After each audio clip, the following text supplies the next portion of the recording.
Good evening everybody, how are you all? I hope you all are fine. So guys, आज मैं आपको rule number 11 बताने वाली हूँ। इसमें मैं आपको नो सूनर का यूज़ करना बताऊँगी। तो चलिए शुरू करते हैं। जिस हिंदी वाक्य में ही नहीं की आ जाए तब उस वाक्य का इंग्लिश ट्रांसलेशन करते समय नो सूनर का प्रयोग करके प्रथम वाक्य को टेंस के अनुसार इंट्रोगेटिव करते हैं। तो अब यहाँ पे देखिए, आप ही नहीं की, क्या ही नहीं की आएगा तो नो सूनर का प्रयोग करके इंट्रोगेटिव करते हैं। पहला वाक्य समाप्त होते ही की अंग्रेजी देन लगाकर दूसरा वाक्य टेंस के अनुसार लगाया जाता है। तो देखिए, मैंने गाना गाया ही नहीं कि लोग तालियां बजाने लगे। No sooner did I sing a song then people begin to clap. तो अब ये देखिए, ये पास्ट सिंपल सेंटेंस है, और तो इसको इंट्रोगेटिव में कैसे नो सूनर का यूज़ करके बनाते हैं। चलिए, मैंने गाना गाया ही नहीं, तो सबसे पहले नो सूनर आया, उसके बाद interrogative. No sooner did I sing a song then people begin to clap. पानी गिरा ही नहीं था कि सर्दी पड़ी। No sooner did it rain then it got cold. मैंने आपको बताया था कि रेनी सीजन, मौसम मतलब किसी भी सीज़न, सर्दी गर्मी समय बताने के लिए इट का यूज़ करते हैं, तो इसलिए इट रेन आ रहा है यहाँ पे। No sooner did it rain then it got cold. Note देख लेते हैं। ऐसे वाक्यों में ही नहीं की जगह ही था, ही भी आ जाता है, उन्हें भी नियम के अनुसार करते हैं। तो चले देखें कैसे करते हैं। मैंने गाना गाया ही नहीं था कि लोग तालियां बजाने लगे। No sooner did I sing a song then people begin to clap.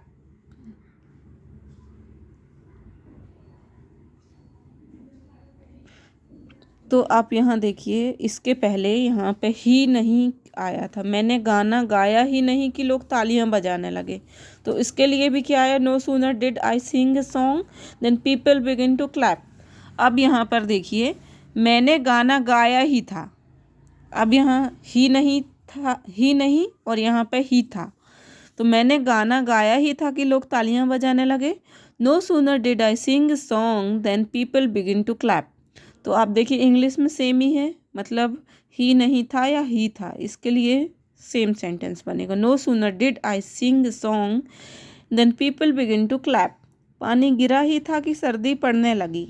पानी गिरा ही था कि सर्दी पड़ने लगी। अभी हम क्या पढ़ रहे थे? पानी गिरा ही नहीं कि सर्दी पड़ने लगी।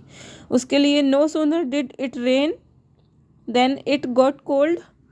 यहाँ पे no sooner did it rain then it begin to get cold. It begin to get cold. तो यहाँ पे देख लीजिए,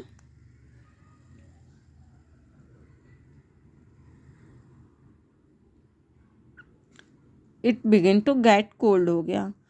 और इस नियम के वाक्यों का अर्थ पिछले नियम के समान ही है, अर्थात पहले एक काम हुआ है, उसके तुरंत बाद दूसरा काम हुआ है। दोनों नियमों के वाक्यों को दोनों में से किसी भी नियम के अनुसार बना सकते हैं। मतलब हम इन दोनों नियम के वाक्यों को दोनों में से किसी भी नियम का, रूल का फॉलो करके हम बना सकते हैं।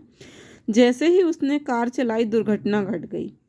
तो मतलब एक काम हुआ, जैसे ही उसने कार चलाई दुर्घटना घट गई। No sooner did he drive the car the accident took place.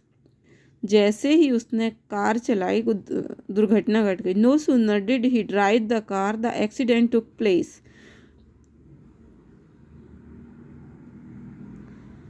उसने कार चलाई ही नहीं कि दुर्घटना घट गई।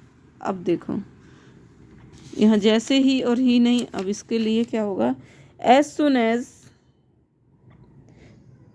soon as he drove the car, the accident took place.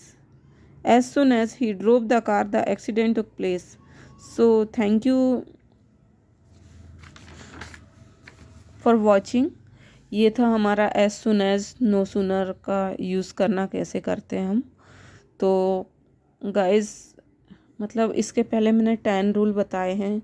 There, it, as soon as, इन सब का मतलब टोटल 10 रूल हो चुके हैं। अगर आप इसका प्रयोग करके अगर आप डेली सेंटेंस बनाते हैं, मतलब ऐसा नहीं कि आप बहुत सारे बनाएं, 10 सेंटेंस रोज़ बनाएं, 1 या 2 सेंटेंस भी रोज़ बना रहे हैं हर रूल को फॉलो करके, तो आपके मतलब एक कॉपी में नोट बना के एज एन असाइनमेंट आप करते जाइए और इनको रोज़ बोलिए, रोज़ प्रैक्टिस करिए।